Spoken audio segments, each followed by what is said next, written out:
After he brains a fingerman, V drops his baton and tells Evie he means her no harm. "Who are you?" she asks. "What I am is a man in a mask."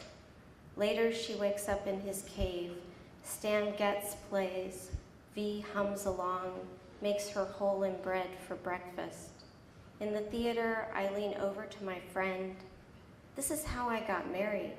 I was taken," I like to say. It wasn't a cave, but the girl from Ipanema played.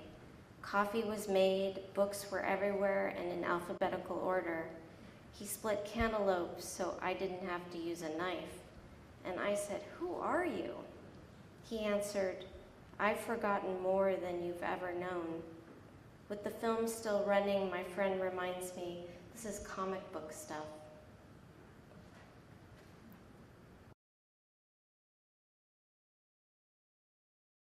"Don't ever do that to me again," I said, as if one could ask for things not to happen and at the same time expect to enjoy anything like being together. Because what could being together mean except moving unaware of the rules? And when he agreed, I heard his okay, flat if loving. Was I pleased? As glad as whining Catherine in Jules and Jim. You said I love you, I said wait. I was going to say take me, you said go away.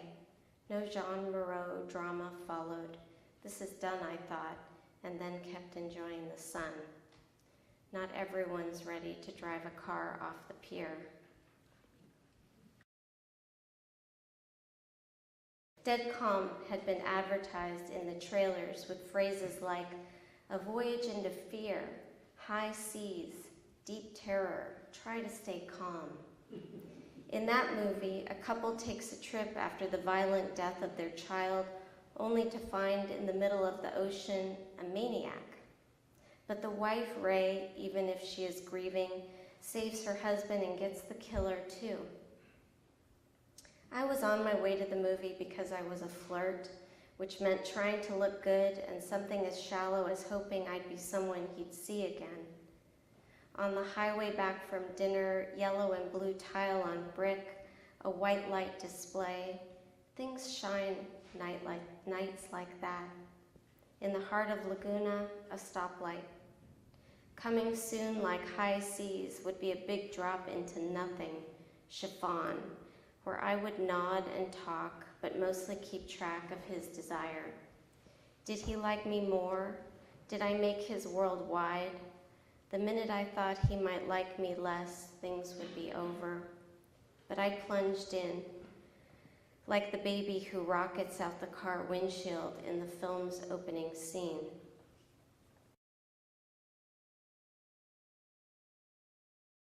Before boys, Susan drove me to work for teriyaki takeout on Manchester past Lincoln Boulevard.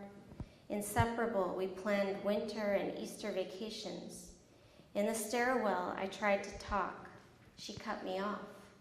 Her echo was loud when she said, "You can't see yourself." We went to see Purple Rain. That fall, I had dinner with a boy. Susan was angry and told me I was wrong. I felt it was true. Was it that boy? That he had once dated someone Susan knew? We stopped talking. We were 18. A decade later, I turned a corner coming out of a bookstore and heard Susan laugh. I know that, I thought, remembering how she'd saved me from saying who I was. I circled back. She answered as she had before we fell out. She answered with shame. "Do you remember how things ended?" she asked. "Because of boys?"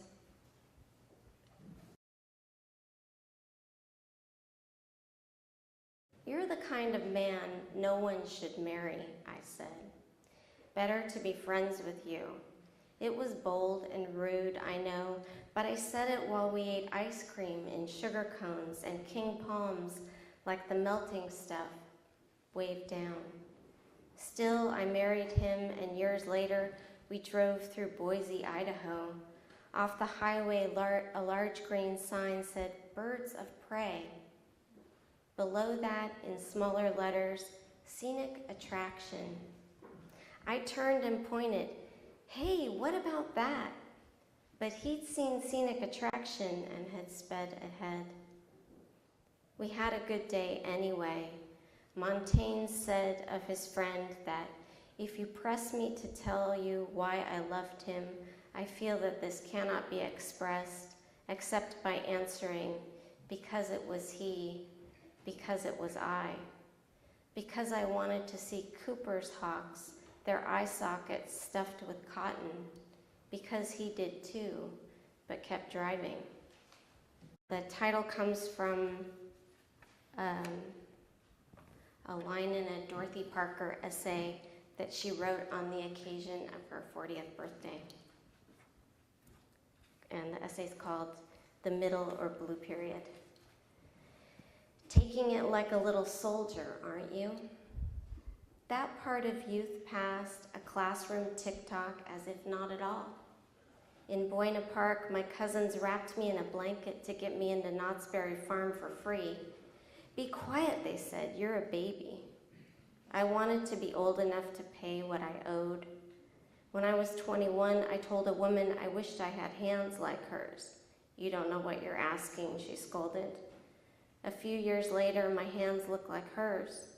Shortly after, I married and was still me, feeling inappropriate, lacking empathy, now half done, half baked. I hate the traffic made worse by street slurry work.